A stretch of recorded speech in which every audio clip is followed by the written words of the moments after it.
Hi everyone, welcome to my YouTube channel. आज हम पढ़ने वाले हैं सॉलिड स्टेट। इसमें हम जनरल प्रॉपर्टीज़ ऑफ सॉलिड से स्टार्ट करेंगे, followed by classification of solid on the basis of packing of constituent particles and forces of attraction among constituent particles. इसमें हम crystalline, amorphous, ionic, metallic, covalent, molecular solids देखेंगे। The solid state chapter start करने से पहले हम देखते हैं general properties of solid.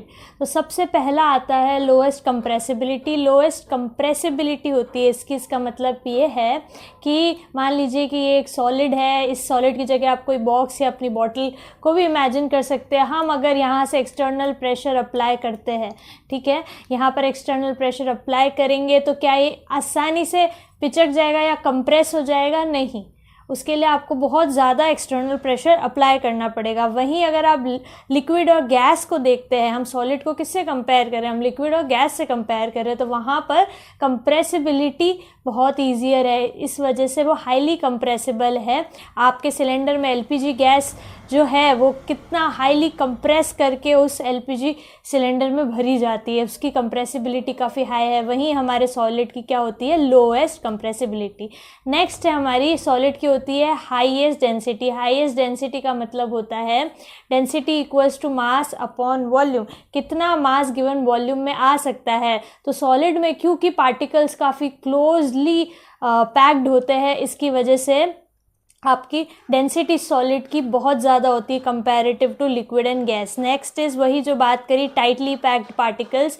Tightly packed particles होते हैं आपस में काफ़ी क्लोजली पैक्ड होते हैं। इसकी वजह से आप ये पॉइंट दे सकते हैं कि फ्लूइडिटी बहुत कम होती है। फ्लूइडिटी का मतलब होता है जैसे आपने ग्लास में वाटर लिया, वो इजीली फ्लो करके दूसरे ग्लास में आप डाल देंगे, ठीक है। आपकी लिक्विड की फ्लूइडिटी अच्छी है, आपकी गैस की भी अच्छी है। वहीं सॉलिड की फ्लूइडिटी जो है वो लोएस्ट होती है, या आप मान सकते होती ही नहीं है। उसकी जगह आप ये भी बोल सकते हैं डिफ्यूजन भी सॉलिड का होता ही नहीं है। डिफ्यूजन मतलब पार्टिकल्स का मूवमेंट। अब वो इतने टाइटली और क्लोजली पैक्ड है कि वो एक जगह से दूसरी जगह डिफ्यूज़ या मूव नहीं हो पाते हैं। फिर उसके बाद प्रॉपर्टी आती है कि solid have definite size, shape and volume. ये डेफिनेटली ये तो हमें पता ही है। आपके सॉलिड का एक डेफिनेट आपका साइज़ होता है। आपका लिक्विड का क्या कोई साइज़ शेप होता है? गैस का होता है क्या कोई साइज़ शेप? नहीं। जो कंटेनर जिस शेप का होता है वही शेप वो ले लेता है। वहीं हमारे सॉलिड के साथ ऐसा नहीं है, उसका डेफिनेट साइज़ है, शेप है एंड वॉल्यूम होती है, ठीक है। उसके बाद आता है कि आपके सॉलिड में होता है strong inter particle force of attraction. Inter particle का मतलब होता है कि दो पार्टिकल्स के बीच में, लेट्स से कि ये सॉलिड है, इसमें ये है पार्टिकल नंबर 1, ये है पार्टिकल नंबर 2, तो इन दोनों के बीच का जो inter particle force of attraction है, जिसकी वजह से ये आपस में जुड़े हुए हैं, ठीक है, टाइटली पैक्ड है, वो काफ़ी ज़्यादा स्ट्रॉन्ग होता है हमारे सॉलिड में। और इसी वजह से जो मैकेनिकल स्ट्रेंथ होती है हमारे सॉलिड की क्या होती है? Very high. और इसी की वजह से जो रिजिडिटी है हमारे सॉलिड की क्या होती है? वेरी हाई, ठीक है। फिर उसके बाद आता है कि क्योंकि जो पार्टिकल है वो काफ़ी क्लोजली और टाइटली पैक्ड है, क्योंकि इसमें बहुत ही स्ट्रॉन्ग फोर्स ऑफ अट्रैक्शन है, इसकी वजह से ये क्या शो करते हैं? आपका वाइब्रेशनल मोशन को शो कर पाएंगे, ट्रांसलेशनल मोशन को शो नहीं कर पाएंगे। ट्रांसलेशनल मोशन क्या होता है कि जो पार्टिकल है, ये पार्टिकल स्ट्रेट लाइन में ट्रैवल करेंगे, इसे हम क्या बोलते हैं? Translational motion. वहीं पे वाइब्रेशनल मोशन का मतलब होता है कि जो पार्टिकल है क्योंकि टाइटली पैक्ड है तो एक ही जगह पे है, तो वाइब्रेट करेंगे अपनी ही पोजीशन पे, तो दैट इज़ वाइब्रेशनल मोशन, जो कि हमारा सॉलिड जो है वो शो करता है। इस चैप्टर में हम पढ़ने वाले हैं क्लासिफिकेशन ऑफ सॉलिड, ठीक है। क्लासिफाई करेंगे हम सॉलिड को based on types of arrangement, कि ये जो जैसे कि ये सॉलिड है, यहाँ पे ये पार्टिकल्स है, तो इनका अरेंजमेंट कैसा है? ये कॉर्नर पे प्रेजेंट है, या आप बोलेंगे बॉडी के सेंटर पे यहाँ पे प्रेजेंट है, कि ये जो इसको फेस बोलते हैं, इस फेस के सेंटर पे प्रेजेंट है। कहाँ प्रेजेंट है? उस अरेंजमेंट को पढ़ेंगे। इन पार्टिकल्स के बीच में जो फोर्स लग रहा है उस फोर्सेस के बारे में देखेंगे, ठीक है। फिर उसके बाद हम पैकिंग फ्रैक्शन देखेंगे कि ये पार्टिकल जो है वो इस बॉक्स के अंदर कैसे पैक्ड है, इसका पैकिंग फ्रैक्शन कितना है, कितना परसेंटेज वॉल्यूम ऑक्यूपाई कर रहे हैं, डेंसिटी क्या है। इस सॉलिड के हम डिफेक्ट्स के बारे में पढ़ेंगे कि इसमें कौन कौन से डिफेक्ट होते हैं, वहीं इसकी मैग्नेटिक और इलेक्ट्रिकल प्रॉपर्टी के बारे में भी पढ़ने वाले हैं। Lattice, unit cell, crystal, lattice points है क्या, फिर आगे चैप्टर को स्टार्ट करते हैं। तो ये जो है हमारा एक यूनिट सेल है, ठीक है। अब ऐसे जो आपको बॉक्सेस दिख रहे हैं, इसको मैं आपसे यूनिट सेल ही बोलूँगी। ये जो यूनिट सेल है, इसके ऊपर भी ऐसा एक यूनिट सेल हो सकता है, इसके साइड में भी हो सकता है, राइट। तो क्या होएगा कि ये ऐसे यूनिट सेल का रिपीटेशन जो है वो आपका एक पूरा क्रिस्टल बना देगा। उस पूरे क्रिस्टल का जो स्मॉलेस्ट यूनिट है ये है यूनिट सेल, ठीक है। अब इस यूनिट सेल में जो अरेंजमेंट है इन पार्टिकल्स का, भी एटम हो सकते हैं, आयन्स हो सकते हैं, मॉलिक्यूल्स हो सकते हैं। जैसे यहाँ पर फॉर एग्जांपल मैंने कॉर्नर्स पे बता रखे हैं, तो इसका अरेंजमेंट जो है वो शो हो रहा है। तो ये से क्या बोलेंगे हम, लैटिस पॉइंट। और ये जो 3D अरेंजमेंट है पॉइंट्स का, जो रिप्रेजेंट कर रहे हैं पोजिशंस को ऑफ कॉन्स्टिट्यूएंट पार्टिकल्स, इसको हम क्या बोलते हैं, lattice. Classification of solid is done on the basis of packing of constituent particles and on the basis of force of attraction। तो ये दो बेसिस है जिसके ऊपर हम क्लासिफिकेशन करते हैं सॉलिड्स का। तो पहले पढ़ेंगे on the basis of packing of constituent particle in lattice. तो इसमें पहला है हमारा क्रिस्टलाइन सॉलिड और दूसरा है अमॉर्फस सॉलिड। क्रिस्टलाइन सॉलिड क्या होता है, ये 3D अरेंजमेंट है, 3 डायमेंशनल अरेंजमेंट है, जैसा कि यहाँ पर बता रखा है, ठीक है। यहाँ पर क्या होता है कि रिपीटेटिव ऑर्डरली अरेंजमेंट होते हैं हमारे सेल्स के, या फिर आप बोल सकते हैं लैटिस के। तो यहाँ पर जैसे ये एक हेक्सागोनल सेल है, इसके बगल में एक है, इधर भी एक है, इसके नीचे है। तो ये क्या है, रिपीटेटिव है अरेंजमेंट, जैसा यहाँ पर है वैसा ही इसके नीचे है, फिर उसके नीचे, इनके पीछे भी वही होगा, ठीक है। ये रिपीटेटिव अरेंजमेंट है, इसीलिए क्योंकि ये ऑर्डरली है, मतलब एक जैसा अरेंजमेंट बार बार रिपीट हो रहा है, इसलिए हम इसे क्या बोलते हैं, लॉन्ग रेंज ऑर्डर सॉलिड्स, ठीक है। फिर इसके बाद सेकेंड प्रॉपर्टी है sharp melting point. Sharp melting point का मतलब होता है एक पर्टिकुलर टेम्परेचर पे आपका जो ये सॉलिड है ये किस में कन्वर्ट हो जाता है, लिक्विड में। और वो शार्प मेल्टिंग पॉइंट है, मतलब वो टेम्परेचर जैसे ही आएगा और तुरंत आपका सॉलिड लिक्विड में कन्वर्ट हो जाएगा। और ये होने का रीज़न क्या है, क्योंकि यहाँ पर ऑर्डरली अरेंजमेंट होती है आपके सॉलिड की, इसीलिए।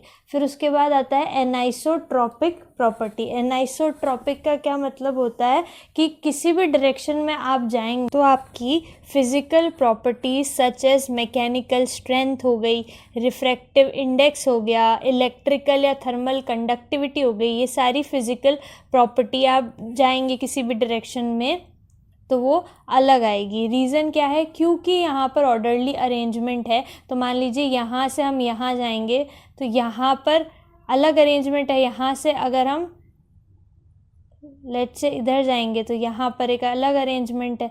तो इस वजह से क्या होता है, एनाइसोट्रॉपी देखने को मिलती है। जब हम इसे कट करेंगे नाइफ के साथ तो हमें क्या मिलेगी, शार्प और स्मूथ एजेस। अगेन रीज़न क्या है, आपका ऑर्डरली अरेंजमेंट, और इनको हम ट्रू सॉलिड्स के नाम से भी जानते हैं, ठीक है। इसके बाद आता है इनका कैरेक्टरिस्टिक एंथैल्पी ऑफ फ्यूजन होता है। एंथैल्पी ऑफ फ्यूजन का क्या मतलब होता है, ऐसा टाइम जब आपका energy in the form of heat supply की जाए टू 1 मोल ऑफ सॉलिड, ठीक है। 1 मोल सॉलिड पे आपकी हीट सप्लाई होगी और वो लिक्विड में कन्वर्ट होगा at constant pressure and temperature, ठीक है। वो आपका एंथैल्पी ऑफ फ्यूजन है, ठीक है। तो वो यहाँ पे कैरेक्टरिस्टिक होता है, मतलब डेफिनाइट होता है। एक पर्टिकुलर आपकी हीट देने पर आपका क्रिस्टलाइन सॉलिड जो है वो लिक्विड में कन्वर्ट हो जाता है। क्रिस्टलाइन सॉलिड के एग्जाम्पल है, यहाँ पर लिखा है क्वार्ट्ज, डायमंड, Bn मतलब बोरोन नाइट्राइड, ठीक है। इनके बीच में जो बॉन्डिंग होती है, मतलब ये जो पार्टिकल्स हैं इनके बीच में जो बॉन्डिंग होती है वो कैसी होती है, कोवेलेंट बॉन्डिंग होती है।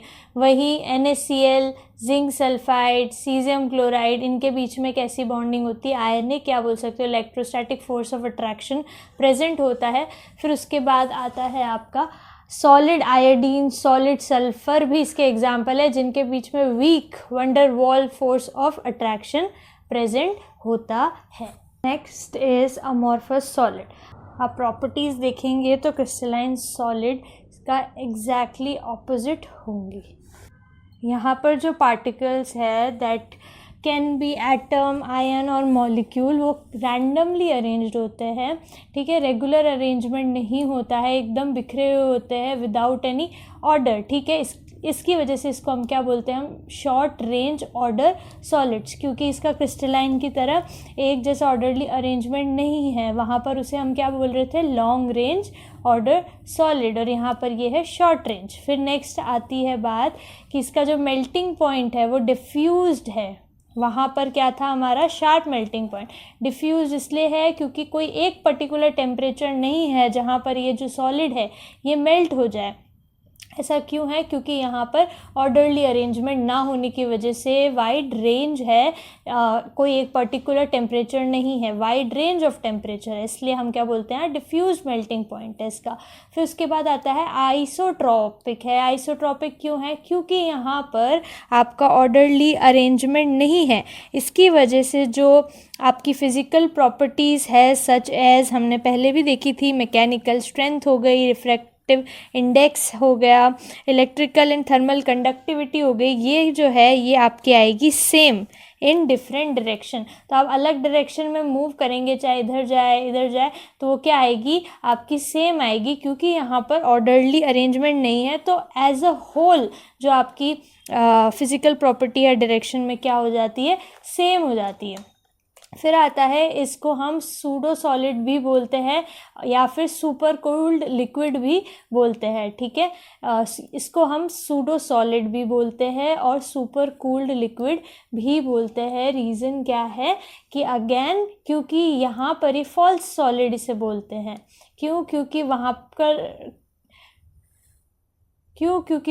पर क्रिस्टलाइन सॉलिड जो था हमारा, वहाँ पर ऑर्डरली अरेंजमेंट थी, ठीक है। क्योंकि यहाँ पे ऑर्डरली अरेंजमेंट नहीं है इसलिए हम इससे ट्रू सॉलिड नहीं सूडो सॉलिड बोलते हैं। वहीं पर यहाँ पर no definite enthalpy of fusion होता है, मतलब डेफिनाइट अमाउंट ऑफ हीट नहीं दी जा सकती है ना, हमारे पास कोई पर्टिकुलर वैल्यू नहीं है एंथैल्पी ऑफ फ्यूजन की अमॉर्फस सॉलिड के लिए, जहाँ पर ये जो हमारा सॉलिड है ये लिक्विड में कन्वर्ट हो जाए at particular temperature and pressure. इसीलिए यहाँ पर क्या है, no definite enthalpy of fusion, ठीक है।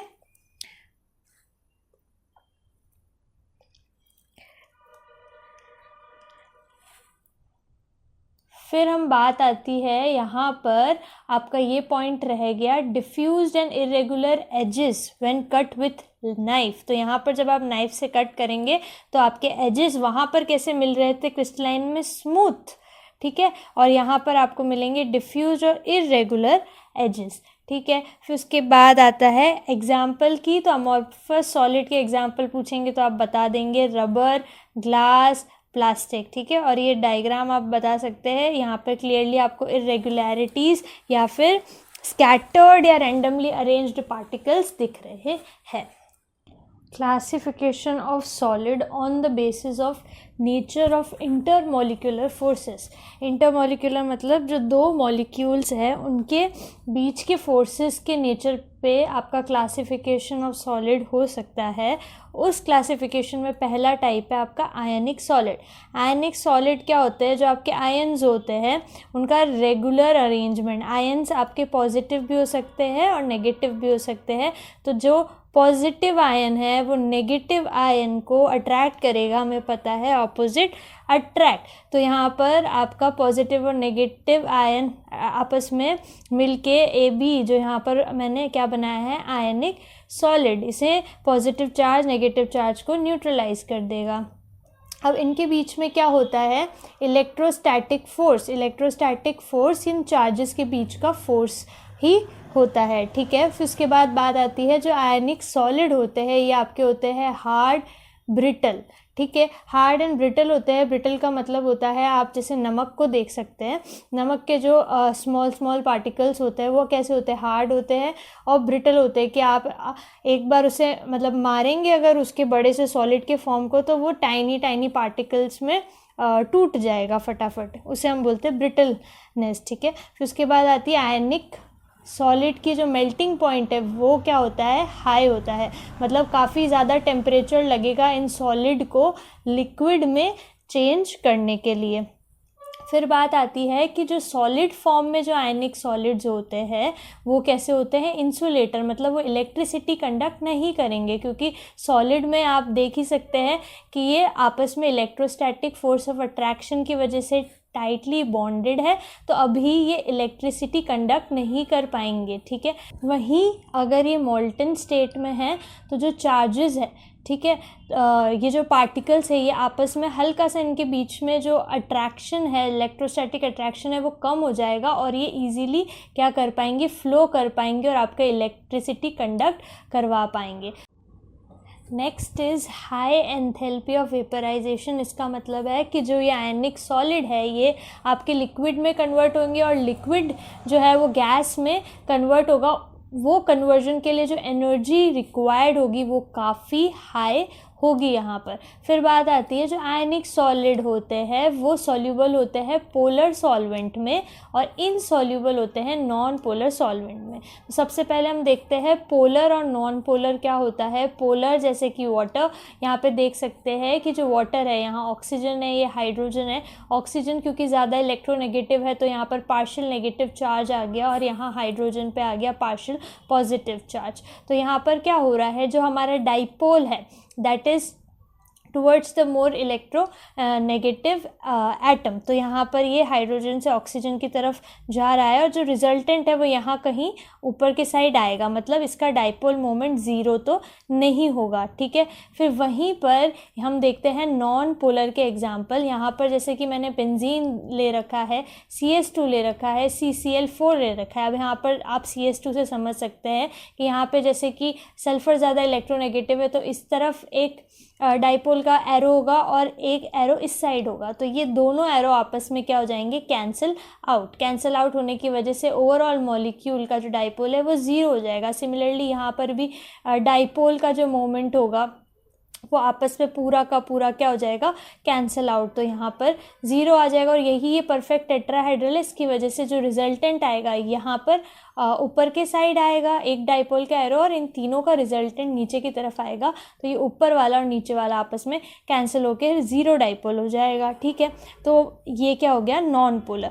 तो आपका जो आयनिक सॉलिड होता है वो बेसिकली क्या होता है, पोलर। क्यों? क्योंकि पोलर का मतलब होता है चार्जेस। यहाँ पर भी देखिए पार्शियल पॉजिटिव और नेगेटिव चार्जेस आ रहे हैं, वहीं पर आयनिक सॉलिड में भी पॉजिटिव और नेगेटिव चार्ज होते हैं। और हम हमेशा पढ़ते हैं कि लाइक डिजॉल्व्स लाइक, तो पोलर में डिजॉल्व होगा, नॉन पोलर पे, क्योंकि आयनिक सॉलिड क्या है, पोलर, तो वो पोलर में ही डिजॉल्व होने वाला है, ठीक है। फिर उसके बाद एग्जाम्पल्स अगर हम देखें आयनिक सॉलिड के तो वो है लिथियम फ्लोराइड LiF। इसको आप लिथियम, यहाँ पर इस पे चार्ज क्या होगा, Li+F-, तो ये क्या है, आयनिक सॉलिड। सिमिलरली NaCl, Na+Cl-, ये भी है आयनिक सॉलिड। वहीं पे KNO3 आपका पोटेशियम नाइट्रेट है ये। उसके बाद आता है सोडियम सल्फेट, ये भी क्या है आपका आयनिक सॉलिड।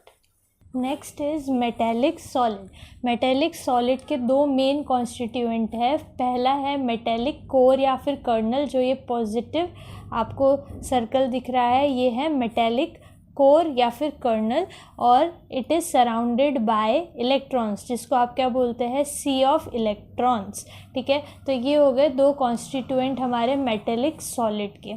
फिर बात आती है जो बॉन्ड है ये कैसा है, metallic bond. These are hard as well as soft metal crystal, क्योंकि इसकी हार्डनेस या सॉफ्टनेस डिपेंड करेगी कि जो आपका मेटल आपका है उसकी साइज़ क्या है, उसके वैलेंस इलेक्ट्रॉन्स कितने हैं, इन सब चीज़ों पे डिपेंड करेगा। क्योंकि ये जो यहाँ पे फोर्स ऑफ अट्रैक्शन है ये वीक है, इसकी वजह से यहाँ मॉडरेट एंथैल्पी ऑफ फ्यूजन होता है, हाई नहीं होता है। एंथैल्पी ऑफ फ्यूजन का मतलब होता है कितनी एनर्जी चाहिए कि आपका सॉलिड लिक्विड में चेंज होगा, ठीक है ना, तो वो मॉडरेट होता है। फिर बात आती है इस मेटेलिक सॉलिड की कुछ प्रॉपर्टीज़ है, जैसे कि मेलिएबिलिटी। मेलिएबिलिटी का मतलब होता है जब आप उसे बीट करेंगे तो वो शीट्स में कन्वर्ट हो जाएगा इजीली। क्यों? क्योंकि यहाँ पर वीक फोर्स ऑफ अट्रैक्शन है, वही मेलिएबिलिटी है। डक्टिलिटी का मतलब होता है ये वायर में कन्वर्ट हो सकता है।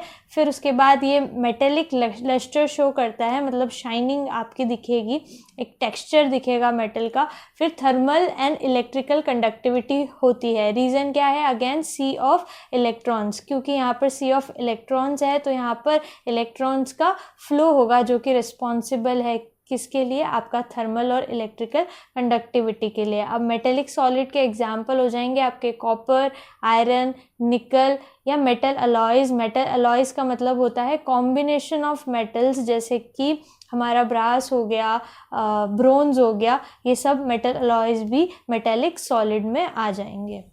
Next is covalent solid. Covalent solid को हम नेटवर्क सॉलिड भी बोलते हैं। तो जैसा कि नाम बता रहा है, कोवेलेंट सॉलिड में कौन से बॉन्ड्स होंगे? कोवेलेंट, जहाँ पर एटम ए और एटम बी अपने जो वैलेंस इलेक्ट्रॉन है वो शेयर कर रहे होंगे, और इस शेयरिंग ऑफ इलेक्ट्रॉन्स को हम क्या बोलते हैं? Covalent bond. और ये बॉन्ड काफ़ी स्ट्रॉन्ग होता है comparative to other bonds due to this sharing. ठीक है, अब यहाँ पर कोवेलेंट सॉलिड भी 3D सॉलिड्स है और ये स्ट्रॉन्ग है काफ़ी, क्योंकि हमने बताया ही कि ये बॉन्ड कैसे बन रहा है, शेयरिंग से। और डायरेक्शनल प्रॉपर्टीज़ है, ये हार्ड है। हार्ड इसलिए है क्योंकि बॉन्ड स्ट्रॉन्ग है, तो इनकी जो आपकी पैकिंग होगी वो काफ़ी सॉलिड होगी, इस वजह से ये हार्ड एंड ब्रिटल है। और इसका मेल्टिंग पॉइंट काफ़ी हाई है। इसका मतलब ये है कि बहुत ज़्यादा टेम्परेचर लगेगा इस सॉलिड को लिक्विड में चेंज करने के लिए। अब क्योंकि यहाँ पर जो आपके वैलेंस इलेक्ट्रॉन है ये बॉन्ड बनाने में यूज़ हो गए हैं, कोई भी फ्री नहीं बचे हैं, इसीलिए अब फ्री नहीं बचे हैं तो इलेक्ट्रॉन फ्लो नहीं होंगे, तो कंडक्टिविटी ये शो नहीं करेगा। इसलिए ये क्या है? इंसुलेटर है, कि यहाँ पर इलेक्ट्रॉन्स का मूवमेंट या फ्लो नहीं होगा और कंडक्टिविटी, इलेक्ट्रिकल कंडक्टिविटी शो नहीं होगी। फिर बात आती है इसमें हाई एंथैल्पी ऑफ फ्यूजन है। एंथैल्पी ऑफ फ्यूजन हमने पहले भी देखा कि जो आपका सॉलिड है वो लिक्विड में कन्वर्ट होने के लिए जितनी एनर्जी लगती है वो काफ़ी यहाँ पर हाई लगती है। अगेन क्यों? क्योंकि यहाँ पर आपका जो बॉन्ड है वो काफ़ी स्ट्रॉन्ग बॉन्ड है, तो उसे बॉन्ड्स को ब्रेक करना काफ़ी मुश्किल हो जाता है। ठीक है, इसके एग्जाम्पल्स में हम देखते हैं diamond, graphite, boron nitride, silicon carbide, quartz जो कि हमारा सिलिका का ऑक्साइड होता है। ठीक है, इसमें हम डायमंड और ग्रेफाइट को अच्छे से देखते हैं। जो हमारा डायमंड है उसका स्ट्रक्चर कुछ ऐसा होता है। ठीक है, यहाँ पर क्या होता है कि ये जो मैंने रेड कलर के डॉट्स बना रखे हैं ये क्या है? आपके कार्बन है, और इन कार्बन्स के बीच में क्या है? Covalent bond. तो अब ये जो कार्बन है, लेट्स से ये वाला कार्बन है, ये 4 कार्बन से जुड़ा हुआ होता है। यहाँ पर देख सकते हैं फर्स्ट कार्बन ये है, सेकेंड ये है, थर्ड ये है और फोर्थ ये है। तो एक कार्बन 4 कार्बनों से जुड़ा हुआ होता है, इसीलिए यहाँ पर sp3 हाइब्रिडाइजेशन जो कि टेट्राहेड्रल है। ठीक है, अब क्योंकि यहाँ पर कोवेलेंट बॉन्ड है और काफ़ी स्ट्रॉन्ग है, आप डिस्टेंस दे सकते हैं 154 पिकोमीटर की ही डिस्टेंस है। ठीक है, दो आपके कॉन्जिक्यूटिव एटम्स के बीच में, कार्बन एटम्स के बीच में, तो ये बॉन्ड बहुत स्ट्रॉन्ग है। इसकी वजह से जो डायमंड है वो एक्सट्रीमली हार्ड है। आप जानते हैं कि हार्डेस्ट है इनफैक्ट हमारा डायमंड। फिर बात आती है इसका मेल्टिंग पॉइंट। मेल्टिंग पॉइंट काफ़ी ज़्यादा हाई है। इतना टेम्परेचर 3843 केल्विन का टेम्परेचर लगेगा जब जाके डायमंड जो है वो सॉलिड से लिक्विड में जाएगा। अब ये इंसुलेटर है क्योंकि यहाँ पर जो कार्बन है उसके वैलेंस इलेक्ट्रॉन्स 4 होते हैं और चारों के चारों वैलेंस इलेक्ट्रॉन आपका कोवेलेंट बॉन्ड बना रहे हैं, तो कोई भी इलेक्ट्रॉन बचा नहीं कि वो इलेक्ट्रिकल कंडक्टिविटी शो कर पाए। फिर बात आती है ग्रेफाइट की। ग्रेफाइट का ये स्ट्रक्चर है। ठीक है, ग्रेफाइट में क्या होता है? इस तरह की हेक्सागोनल रिंग्स है। हेक्सागोनल मतलब यहाँ पर 6 कार्बन एटम्स की रिंग्स है और आपस में ये इस तरह से लेयर फॉर्म में एक के नीचे एक अरेंज है। ठीक है, अब ये जो एक कार्बन है, ये एक कार्बन 3 कार्बनों से जुड़ा हुआ है। जैसा कि आप देख सकते हैं, ये कार्बन है, ये इस कार्बन से, फिर इस कार्बन से और इस कार्बन से जुड़ा हुआ है, इसलिए ये क्या है, sp2 हाइब्रिडाइज्ड कार्बन यहाँ पर प्रेजेंट होते हैं। अब हमें पता है कार्बन के वैलेंस इलेक्ट्रॉन में, वैलेंस शेल में कितने इलेक्ट्रॉन्स होते हैं, 4, और यहाँ पर तो बॉन्ड कितने बना रखे हैं, 3, तो एक इलेक्ट्रॉन हमारा बच गया। वो इलेक्ट्रॉन जो बच गया वो क्या कराएगा, आपका इलेक्ट्रिकल एंड थर्मल कंडक्टिविटी। इसीलिए आपका जो ग्रेफाइट होता है वो इलेक्ट्रिकल एंड थर्मल कंडक्टर की तरह एक्ट करता है। ठीक है, अब ये जो लेयर्स हैं इनके बीच में ये इलेक्ट्रॉन्स का मूवमेंट होगा। इन लेयर्स के बीच की डिस्टेंस कितनी होती है, 340 पिकोमीटर। ठीक है, आप देख सकते हैं, just more than double of diamond. ठीक है, फिर ये जो आपकी लेयर्स है इनके बीच में क्या होता है, weak van der Waals force of attraction होता है, जिसकी वजह से ये आपस में एक दूसरे के ऊपर स्लाइड करती है हल्का हल्का। ठीक है, इसलिए आपका जो ग्रेफाइट है वो सॉफ्ट और ल्यूब्रिकेटिंग सॉलिड कहलाता है। Okay, next is molecular solids. Molecular solids के बीच में जो इंटरैक्टिव फोर्सेस है वो लंडन फोर्स हो सकता है, डाइपोल डाइपोल फोर्स हो सकता है, इंटरमॉलिक्यूलर हाइड्रोजन बॉन्ड हो सकता है। उस बेसिस पे जो आपका मॉलिक्यूलर सॉलिड्स है वो डिवाइडेड है नॉन पोलर, पोलर और हाइड्रोजन बॉन्ड में। ठीक है, सबसे पहले हम देखते हैं non polar molecular solids. Non polar molecular solids वो होते हैं जिनके मॉलिक्यूल्स के बीच में जो फोर्स एक्ट कर रहा होता है वो होता है वीक डिस्पर्शन फोर्स या फिर लंडन फोर्स।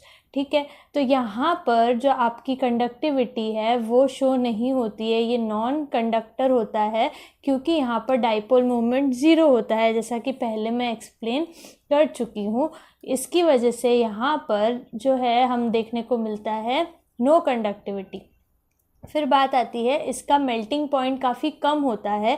मेल्टिंग पॉइंट कम होने का मतलब है कि काफ़ी कम टेम्परेचर पर ही ये आपका सॉलिड जो है वो लिक्विड में कन्वर्ट हो जाएगा, और लो एंथैल्पी ऑफ वेपराइजेशन होता है।